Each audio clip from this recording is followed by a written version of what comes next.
નમસ્કાર. નિર્માણ ન્યૂઝની વિશેષ રજૂઆત ટુ ધ પોઈન્ટ કાર્યક્રમ સાથે હું છું યજ્ઞ ત્રિવેદી.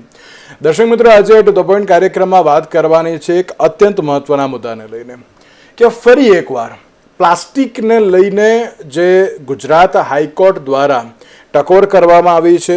પ્લાસ્ટિક વેસ્ટ મુદ્દે ગુજરાત હાઈકોર્ટ અત્યારે તો જે આકરા પાણીએ જોવા મળી રહ્યું છે, અને તેમાં પણ શાકભાજી અને સાથે સાથે ફ્રૂટ માર્કેટમાં કે જે અસરકારક પ્રતિબંધનો જે નિર્દેશ પણ કરવામાં આવ્યો છે.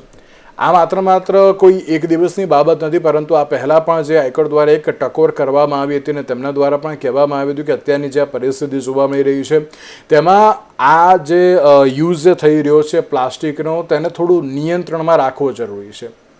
પહેલાં નિયંત્રણની વાત કરી અને હવે તેની ઉપર પ્રતિબંધની બાબત જોવા મળી રહી છે. શાકભાજી અને ફ્રૂટ વિક્રેતાઓ પર પ્લાસ્ટિકની થેલીઓનો અસરકારક જે પ્રતિબંધ લાદો તેવી બાબત કહેવામાં આવી છે. પ્લસ પ્લાસ્ટિકના બદલે કપડાની થેલી યુઝ કરવાની જે એક બાબત કહી છે.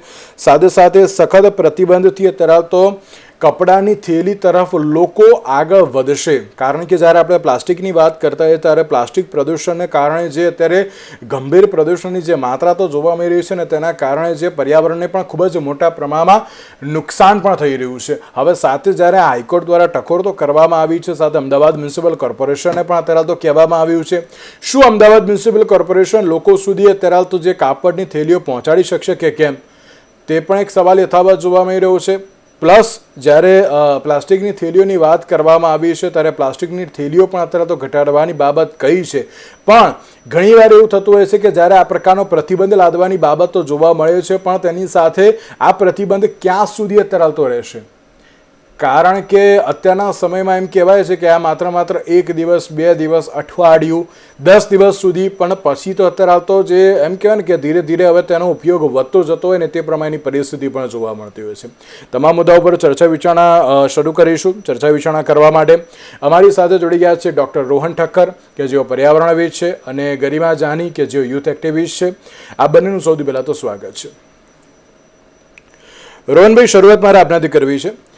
રોહનભાઈ, જે પ્રમાણેની પરિસ્થિતિ જોવા મળી રહી છે પ્લાસ્ટિક વેસ્ટ મુદ્દે, જે અત્યારે તો ગુજરાત હાઈકોર્ટ જે આકરા પાણીએ જોવા મળી રહી છે, જે પરિસ્થિતિ અત્યારની જે જોવા મળી રહી છે તેમાં પ્લાસ્ટિક વેસ્ટ અત્યારે તો જે સતત વધી રહ્યો છે અને સાથે જ પર્યાવરણને પણ ખૂબ જ મોટા પ્રમાણમાં અત્યારે તો નુકસાન પણ કરી રહ્યું છે. આ જે પ્લાસ્ટિક પર કડક પ્રતિબંધની જે માંગ કરવામાં આવી છે ને એએમસીને જે ગંભીર ટકોર કરવામાં આવી છે, શું લાગે છે કે ના હવે તેની ઉપરથી અત્યારે તો પગલાં લેવામાં આવશે? અને જો કડક પ્રતિબંધ લાવવામાં આવે તો પર્યાવરણમાં કેવા પ્રકારના ફેરબદલ થઈ શકે છે? જી, પહેલી વાત તો એ કે આ દારૂબંધી જેવું છે. દારૂબંધી એટલે લાગુ પડેલી છે કેમ કે પોલીસને પૈસા ખાવા છે, સરકારના બાબુઓને પૈસા ખાવા છે. તો જ્યારે પણ કોઈ પ્રતિબંધ આવે એનો મતલબ તો પહેલા એટલું જ જોવું કે નાના માણસોને પરેશાન કરીને તમે જો તમે પોતે જ કીધું શાક માર્કેટ અને આવી બધી જગ્યાઓમાં રેડ પાડશે અને પૈસા ખંખેરશે. હવે 5,000 રૂપિયા ધારો કે પેલો 25,000 કમાતો હોય મહિને અને એની પાસેથી તમે 5,000 ખંખેરી આવો, એવા કેટલાય શાક વાળા હોય બધા, એની પાસેથી તમે પૈસા ખંખેરો એટલે સરકાર પાસે, સરકારી બાબુઓ પાસે સારું એવું ભંડોળ જમા થાય અને એમાં પાછું કરપ્શન થાય. એટલે આ જ્યારે પણ બેન આવે છે ત્યારે કરપ્શનની વાત ઊભી થાય છે. પહેલી વાત તો એ. બીજી વાત, તમારે શું કામ શાક માર્કેટ ઉપર જ ત્રાટકવું છે? જે મેન્યુફેક્ચરર છે, તમે આરામથી એક AK-47 કોઈના ઘરમાં તમને AK-47 મળે? ના મળે. કોઈના ઘરમાં તમને MD ડ્રગ્સ તમે જો કેટલું બધું સરકાર જો ચીવટથી કામ કરે તો પકડી જ પાડે છે. એરપોર્ટ ઉપર તમે 1 ગ્રામ સોનું ખોટું ના લાવી શકો, એરપોર્ટ ઉપર કામ કરી શકે છે. તો તમારે પ્લાસ્ટિકની થેલીઓ મેન્યુફેક્ચરિંગ થાય છે એ જગ્યા ઉપર તમને ત્રાટકવું બિલકુલ, તમે આરામથી એને બેન કરી શકો. તમારે શું કરવા? વપરાશકર્તાઓને ટાર્ગેટ કરવા છે. જે મેન્યુફેક્ચરર છે એને ટાર્ગેટ કરો ને, એની જ ઉપર એટલા બધા દરોડા પાડો કે એ બંધ જ કરી નાખે બનાવવાનું. પણ તમારે મેન્યુફેક્ચરિંગ ચાલુ રાખવું છે અને સપ્લાય ચાલુ રાખવી છે અને પૈસા ખંખેરવા છે. એટલે આ આખું, પહેલી વાત તો એ કે આ આખું એક નેક્સસ છે, પેન્ડલ છે એક પ્રકારનું, કે તમે અને શું કરવા હાઈકોર્ટને નાના માણસોને ટાર્ગેટ કરવા છે, જે બિલકુલ મેન્યુફેક્ચરિંગ કરે છે, અથવા એનું તમે ઓલ્ટરનેટિવ કાઢો. નીરજ ડાભી સાહેબની તમને એક વાત કરું, સૌથી મોટી બાયોપ્લાસ્ટિકની ફેક્ટરી છે. તમે બાયોપ્લાસ્ટિક ને ઓપ્શનમાં લાવી દો, સબસિડાઇઝ કરો એને, સરકાર એને સબસિડી આપી શકે એમ છે. બિલકુલ બલ્કમાં ખરીદી લે એમની આ બાયોપ્લાસ્ટિક જે બનાવે છે એને ખરીદીને તમે નાના માણસોને વાપરવા માટે આપો, અને પછી સબસિડાઇઝ રાખીને એને બિલકુલ રૂપિયામાં કે 50 પૈસામાં કે 25 પૈસામાં પડે એ રીતે તમે એના કરતા સારી રીતે સબસિડાઇઝ રીતે મળે, અવેલેબિલિટી થાય એવું કરી શકો. તો સરકારને જો કરવું હશે તો બિલકુલ કરી જ શકશે, પણ જો પૈસા ખાવાની સિસ્ટમ ઊભી કરવાની વાત હશે તો પછી આવા બધા પૈસા ખાવાની સિસ્ટમ ઊભી કરવાના પેલા છે આખા. અને હા, પ્લાસ્ટિકની વાત રહી કે ત્યાં સુધી, તો પછી માઇક્રોપ્લાસ્ટિક તમારા ખોરાકમાં ને આપણા શરીરની અંદર બધે છે જ. તમે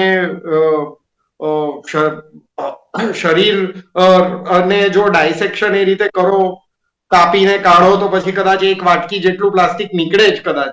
એટલે ક્યાંક મેડિકલ સાયન્સ એ જગ્યાએ પહોંચે અને કાઢીને બતાવે તો હા, એ પહોંચી જ ગયું છે, આપણા નર્વ્સ ની અંદર છે, આપણા આર્ટરીઝમાં છે, વેઇન્સમાં છે, બધી જગ્યાએ છે. તો એનો ઇશ્યુ તો છે જ. હા, પણ આ રીતે નહીં. નાના માણસોને સિંગલ યુઝ પ્લાસ્ટિક જ શું કરવા? હું તમને કહું છું કે તમે વેફર્સના પડીકા આવે છે, એ ભલે સિંગલ યુઝ પ્લાસ્ટિક નથી, પણ શું કરવા? એ ડબ્બામાં યુએસમાં હું આટલું યુરોપમાં બધી જગ્યાએ જોયું, એ લોકો ડબ્બાની અંદર બોક્સની અંદર હોય છે, કાર્ટન હોય છે, ઉપર તમે એના ઢાંકણા હોય વ્યવસ્થિત, તમે એને પણ એની અંદર જ વેચો ને. શું કરવા? એ પણ વેફર્સ ને આ બધું જે ખાવાની વસ્તુઓ છે એ પણ શું કરવા પ્લાસ્ટિકમાં? પ્રશ્ન એ પણ છે. નાના માણસોને જ શું કરવા ટાર્ગેટ કરો? મોટી ફેક્ટરીના માલિકોને પણ ટાર્ગેટ કરો. એટલે એમ કહેવાય ને કે જ્યાંથી અત્યારે તો પ્રોડક્શન ચાલુ થાય છે ત્યાં જ અત્યારે તો જો અટકાવી દેવામાં આવે, જો તેને જ અટકાવી દઈશું તો અત્યારે આવશે જ નહીં ને, પછી એ પ્રમાણેનો યુઝ પણ નહીં થાય ને.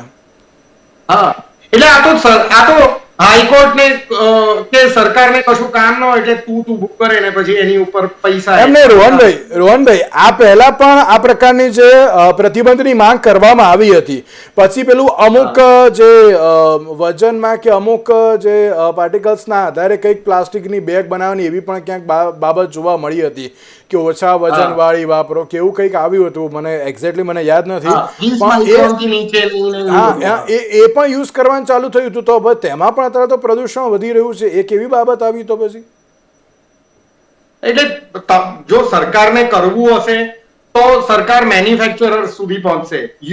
તમે એન્ડ યુઝરને હેરાન ના કરો. જે એન્ડ યુઝર છે એને શું કરવા તમારે ટાર્ગેટ કરવાની જરૂર છે? મેન્યુફેક્ચરરને ટાર્ગેટ કરો. અને તમારે બેન જ લાવો છો તો તમે મેન્યુફેક્ચરિંગ ઉપર જ બેન કરી નાખો.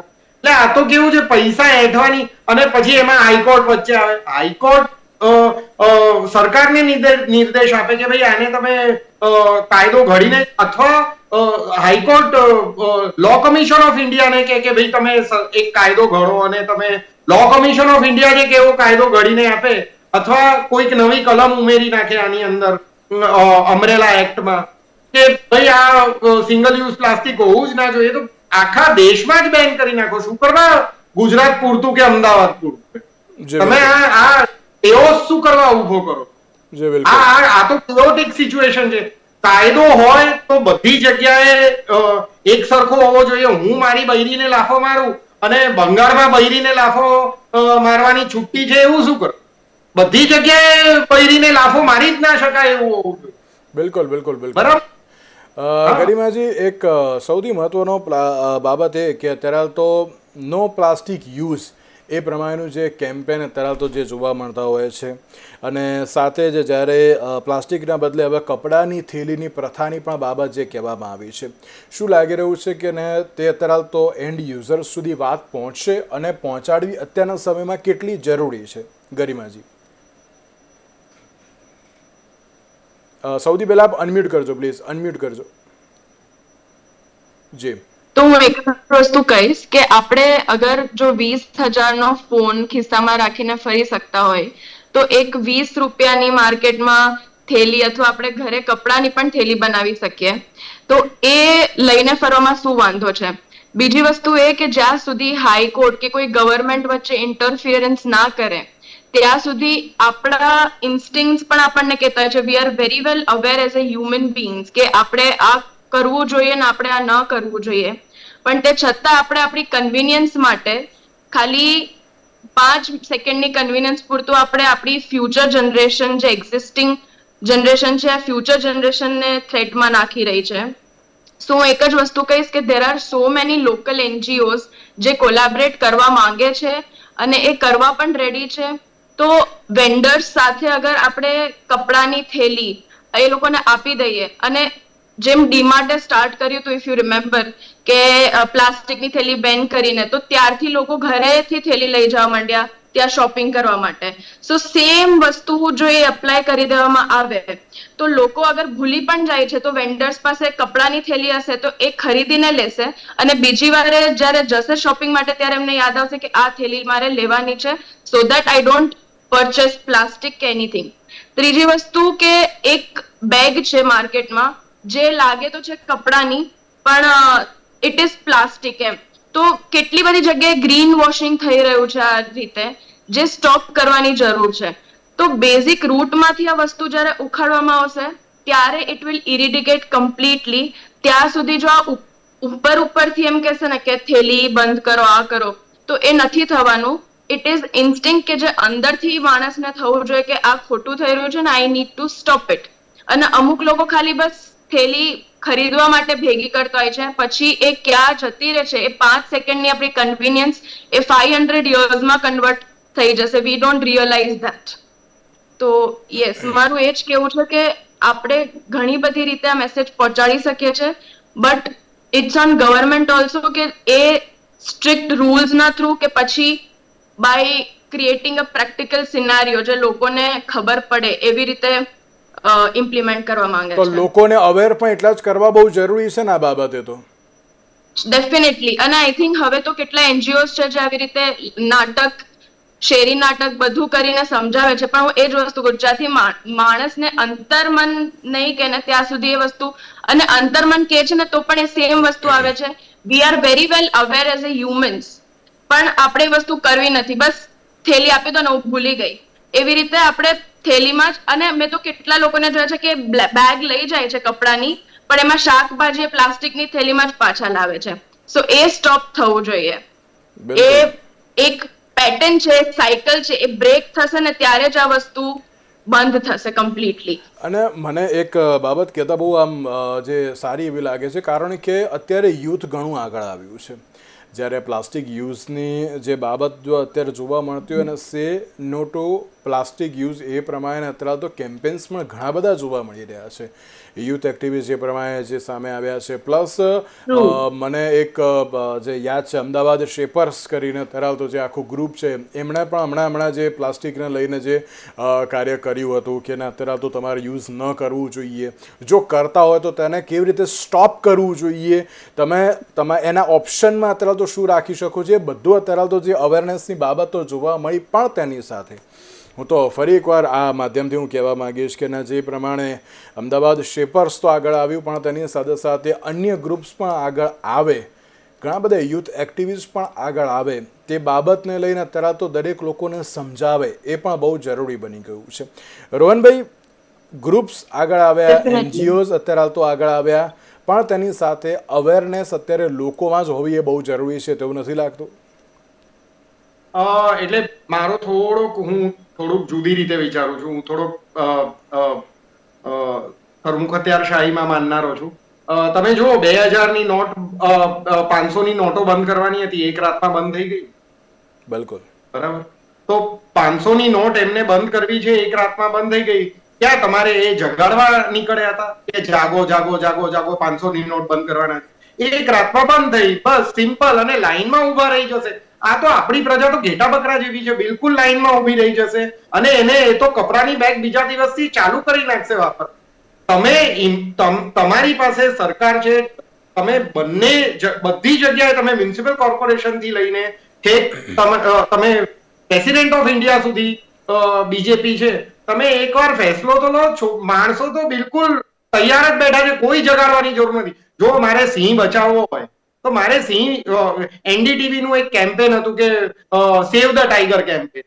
તો કઈ સેવ ધ ટાઈગર કેમ્પેન એટલે કઈ દૂધનો વાટકો લઈને માણસોએ ત્યાં જવાની જરૂર નથી. તમે સરકાર એવી ચૂંટીને આપો જે એવા પોલિસી ડિસિઝન્સ લે કે ભાઈ જેનાથી વાઘ બચી જ જાય. તમે ગીર જંગલમાં જઈને આપણે કઈ મરઘીઓ લઈને જવાની જરૂર નથી એના માટે. એટલે તમારે જો જે દિવસે અડધી રાત્રે તમારે જો બેન કરવું હશે ને તો સરકાર સક્ષમ છે. પોલિસી ડિસિઝન લેવા માટે બિલકુલ એને ફ્રી હેન્ડ આપેલો છે આપણા માણસોએ કે ભાઈ તમે એક રાતમાં ડિસિઝન લો, માણસો બીજા દિવસથી થેલી વાપરવાની બંધ કરી દેશે. અને લોકોના સારા માટે છે ને ફેસલો. તો આમાં કઈ સરકારે એમાં કઈ પેલું કરવાની જરૂર નથી. જેમ તમે લીકર બેન કરેલું છે, અહીંયા બેન કર્યું, તમે ત્યાં બેન કર્યું, આપણા બિહારમાં બેન કર્યું, એક રાતમાં ડિસિઝન લીધું. તમે ડિસાઈડ કરો. લોકો તો બિલકુલ તૈયાર જ બેઠા છે કે હા ભાઈ બીજા દિવસથી થેલી વાપરવાની છે. બિલકુલ એટલે જો ઉપરથી અત્યારે તો નિર્ણય લઈ લેવામાં આવે તો પછી કોઈ વાંધો ના આવે. એ બાબતો અત્યારે બરાબર છે, પણ તેની સાથે જે આખી ડિટેલ જે સામે આવી છે કે વિવિધ સ્થળોએ કપડાની જે થેલી માટે 250 જેટલા જે મશીનો મૂકવામાં આવ્યા હોવાની જે વિગતો સામે આવી છે. Plus door to door collection અંતર્ગત દિવસમાં 350 મેટ્રિક ટન પ્લાસ્ટિક અત્યારે તો એકત્ર થઈ રહ્યું છે. 350 મેટ્રિક ટન પ્લાસ્ટિક એટલે આપણે એમ વિચારીએ કે આ પહેલાં પણ જે આંશિક પ્રતિબંધ જે લાદવામાં આવ્યો હતો, પરંતુ જો હવે પૂરેપૂરો પ્રતિબંધ લાદવામાં આવે તો ચોક્કસ અત્યારે તો ઘણું સારું એવું થઈ પણ શકે છે.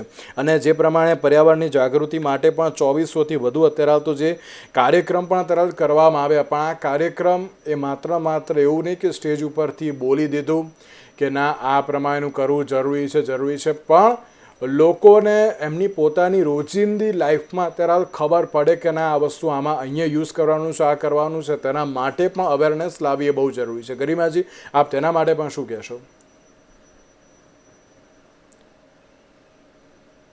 હું તમને એક વાત કહું છું. Basically I was a part of a programme જે એવરી યર 12th જાન્યુઆરીના યુથ ડે મનાવવામાં આવે છે.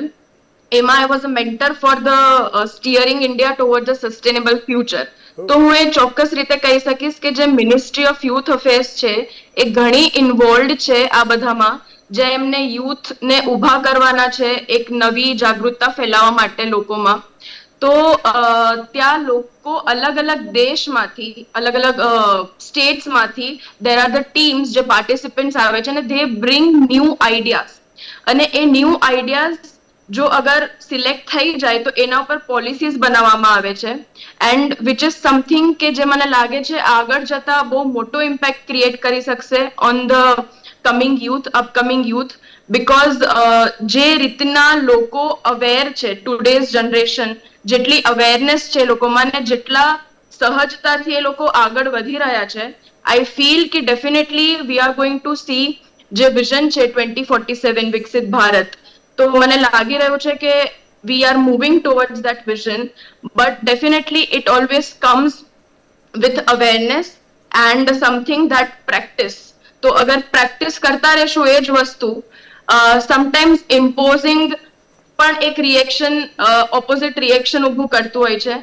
સો that can also be considered, જેમ રોહન સરે કીધું, but consistency would be there. તો એ વધારે સારી રીતે એનાથી રિઝલ્ટ જનરેટ થઈ શકશે. તમારી વાત બહુ સાચી છે કે 2047નું વિઝન છે, પણ ગ્રાઉન્ડ ઝીરો પર જોવા જઈએ ને તો ક્યાંક અત્યારે તો પરિસ્થિતિ અલગ જોવા મળી રહી છે. હું એટલા માટે જ કહું છું અત્યારે કે ના આ પ્લાસ્ટિક વેસ્ટ ઉપર ચલો કહેવામાં તો આવ્યું, પણ તેની સાથે અમુક કડક પગલાં એ બહુ જરૂરી છે. પ્લસ જે રીતે તમે કહ્યું ને કે આપણે કપડાની થેલી લઈને જાય તો પણ અત્યારે તો અંદર પ્લાસ્ટિકની જે બેગમાં જે શાકભાજી લઈને આવે એ પ્રમાણેની પણ જો થોડીક અવેરનેસ અત્યારે તો જો લાવવામાં આવે ને તો કોઈ વાંધો નથી આવતો. આજે 250 જેટલા મશીનો મૂક્યા છે કપડાની થેલી માટેના, જો એનો ઉપયોગ કેવી રીતે કરવાનો, ક્યાં કરવાનો, કયા સમયે કરવાનો એ પણ લોકોને ખબર પડી જાય ને તો પણ વાંધો આવે એવું નથી. રોહનભાઈ, એક બાબત એ પણ આમાં ખરી કે જે રીતે તમે કહ્યું ને કે જો સરકાર ધારે તો એ કરી શકે છે. ઉત્તરાખંડ અને હિમાચલ પ્રદેશમાં પ્લાસ્ટિકની થેલી ઉપર પ્રતિબંધ મૂકી દેવામાં આવ્યો છે, એ લોકો પણ અત્યારે તો જો ઘરની બહાર નીકળે છે તો પણ કપડાની થેલી લઈને નીકળે છે. તો અત્યારે એવું જ લાગી રહ્યું છે કે ક્યાંક રાજ્ય સરકારને અત્યારે તો આમાં નિર્ણય લેવો એટલા માટે જરૂરી છે, કારણ કે તમે જે રીતે કહ્યું ને કે ના 500 નોટ બંધ કરવી હતી તો ફટાફટ નિર્ણય થઈ ગયો હતો, અને જો આમાં પણ કરવામાં આવે તો પણ અત્યારે એમ કહેવાય ને કે જેમ વાળો એમ વળે એ પ્રમાણેની ક્યાંક પરિસ્થિતિ છે. આપ શું કહેશો તેના લઈને? પણ તમે જો ભૂટાન છે સૌથી સસ્ટેનેબલ દેશ મને લાગતો હોય ને તો ભૂટાન લાગે છે. સસ્ટેનેબિલિટીમાં એવું કામ કર્યું છે એ લોકો. ત્યાં તમે પ્લાસ્ટિક શું, તમે કોઈ વ્યક્તિ તમાકુનું વ્યસન નથી કરી શકતો, તો તમારે જો લોકોના પ્રત્યે તમે જો સેન્સિટિવિટી હોય, લોકોની હેલ્થ માટેની સેન્સિટિવિટી હોય, તમારે આ મશીનો મૂકવાનું તો આ તો બિલકુલ આ ફાલતુ 250 મશીન મૂક્યા છે તો પેલું શું કહેવાય, કૌભાંડ કહેવાય, એની ઉપર તો વિજિલન્સ ઇન્ક્વાયરી નાખવી જોઈએ. પણ વચ્ચે વોટર એટીએમ પણ આયા હતા. તમે જો વસ્ત્રાપુર લેક ઉપર વોટર એટીએમ મૂક્યું હતું, તો એ વિજિલન્સ ઇન્ક્વાયરીના પ્રશ્નો છે આ બધા. પણ આવું બધું ના હોવું જોઈએ. કપડાની થેલીઓ લોકો ઘરેથી એ લઈને, એ સરકારે એના માટે કઈ મશીનો ના મૂકવાના હોય, લોકો ઘરેથી લઈને નીકળે. પણ તમારે ફટાફટ ડિસાઈડ કરવાનું છે, ડિસિઝન લેવાના છે, અને તમારી પાસે મોડેલ હાજર છે. ભૂટાન છે, તમે બીજા કેટલાય દેશો છે, તમે ક્યાંય, મેં યુરોપમાં કોઈ જગ્યાએ આવું નથી જોયું. હું આટલું ટ્રાવેલિંગ કરું છું પણ મેં ક્યાંય આવી રીતે નથી જોયું કે સરકારો આટલી બધી બિલકુલ માયકાંગલી થઈ જાય. અથવા જો નહીં કરવામાં આવે, ખાવાની બાબતમાં રોહનભાઈ, જો નહીં કરવામાં આવે તો પર્યાવરણની પરિસ્થિતિ શું હોઈ શકે છે? અરે ભયાવહ છે. અત્યારે તમે જો, હું તમને નાનકડું એક્ઝામ્પલ આપું. મેં ઓશનોગ્રાફીમાં જ મારું પીએચડી કર્યું હતું, અને જે આપણે ટોયલેટ ક્લીનર યુઝ કરીએ છીએ એ એસિડિક હોય છે. બાથરૂમ રેડ હાર્પિક અને બ્લુ હાર્પિક. એ તમે વિચારો, 70 લાખ 80 લાખની પોપ્યુલેશન હોય અને મકાનો આટલા હોય ગાંધીનગર અને અમદાવાદની અંદર, અને એવા કેટલાય સિટીઝ, એ બધું એસિડિક જે પેલું છે ટોયલેટ ક્લીનર, એ રોજ બાથરૂમ ધોવાતા હશે, બધું અખાતમાં પહોંચે છે, આપણે ખંભાતના અખાતમાં. ઇવન પ્લાસ્ટિક, આ બધું માઇક્રોપ્લાસ્ટિક બનીને ખંભાતના અખાતમાં જાય છે. તો આ તો બધા ડેડ ઝોન્સ ક્રિએટ થઈ રહ્યા છે આની અંદર, ફિશરીઝમાં. અને તમને હમણાં એક રિસન્ટ સ્ટડી એવો છે કે માછલીઓ અને જે બીજા એક્વેટિક જે ડાયવર્સિટી છે એની અંદર પણ હવે માઇક્રોપ્લાસ્ટિક પહોંચી ગયું છે. ઇવન એસિડિફિકેશન, ઓશન એસિડિફિકેશન થાય છે. તો આ તો બધા બહુ જે ફેક્ટ્સ છે એ બધા એસ્ટાબ્લિશ ફેક્ટ્સ છે. એમાં હવે સરકારે જાગવાની, ક્યાંય જગાડવાની જરૂરત જ ના હોય. આ બધા એસ્ટાબ્લિશ, બધી, તમે ઇસરો થી લઈને PRL સુધીના વૈજ્ઞાનિકોએ આની ઉપર કામ કરી લીધું છે. NIO ગોવા કામ કરી રહ્યું છે, નેશનલ ઇન્સ્ટિટ્યૂટ ઓફ ઓશનોગ્રાફી, CMFRI કામ કરી રહ્યું છે, કેટલીય ઓર્ગેનાઇઝેશન્સ કામ કરી રહી છે. ગીર ફાઉન્ડેશન પાસે એસ્ટાબ્લિશ ફેક્ટ્સ છે. બધી જગ્યાએ, Gujarat institute of desert ecology, બધા પાસે એસ્ટાબ્લિશ ફેક્ટ્સ છે. માઇક્રોપ્લાસ્ટિક બધી જગ્યાએ પહોંચી ગયું છે, ડાયવર્સિટીમાં નુકસાન કરી રહ્યું છે, માણસોના મગજ સુધી પહોંચી ગયું છે, આપણા બ્રેઇન સેલ્સમાં માઇક્રોપ્લાસ્ટિક ત્યાં સુધી પહોંચી ગયું છે. તો પછી હવે જાગવાની કોઈ જરૂર નથી. તમારે સીધા ડિસિઝન ઉપર આવવાની જરૂર છે કે કેવી રીતે એને અટકાવવું, અને આખું, અને પછી એને ક્લીનિંગ છે, જે ઓશન સુધી જે પહોંચ્યું છે એનું ક્લીનિંગ કઈ રીતે કરવું એની સરકારે તજવીજ કરવી જોઈએ. આ તો અત્યારે આપણે એને બેન કેવી રીતે કરવું ને એની ઉપર જ આપણે બિલકુલ સાચી વાત છે. પૈસા ખાવાની બાકી સિસ્ટમ ઊભી કરવાની. જી એક 30 સેકન્ડમાં મેસેજ શું આપશો ગરિમાજી આપ? હું એક જ મેસેજ આપીશ કે સરકારે સૌથી પહેલા તો સ્ટાર્ટિંગ વેસ્ટ સેગ્રીગેશન થી કરવી જોઈએ. આપણે જે ગાડીઓ ફરે છે કચરાની, એ ગાડીઓ જોઈ લે, એમાં લિટરલી બોક્સીસ બનેલા છે કે ડ્રાય વેસ્ટ, ઈ વેસ્ટ, પણ કેટલું એ મેન્ટેન કરવામાં આવે છે. તો ડેફિનેટલી જ્યાં સુધી એ વસ્તુ ઇમ્પ્રુવ નહીં થાય ત્યાં સુધી લોકો પણ એ વસ્તુ બહુ જ લાઇટલી લેશે. સો બેઝિકલી ઇટ્સ બેટર કે જો અગર ગવર્મેન્ટ રૂલ્સ કાઢી રહી છે, ઇમ્પોઝ કરી રહી છે, તો એને સરખી રીતે ફોલો કરવામાં આવે, જેથી લોકોને એ પ્રેક્ટિસમાં આવે, and that becomes a consistency letter on. બિલકુલ યસ, ધેટ્સ માય મેસેજ. જી બિલકુલ.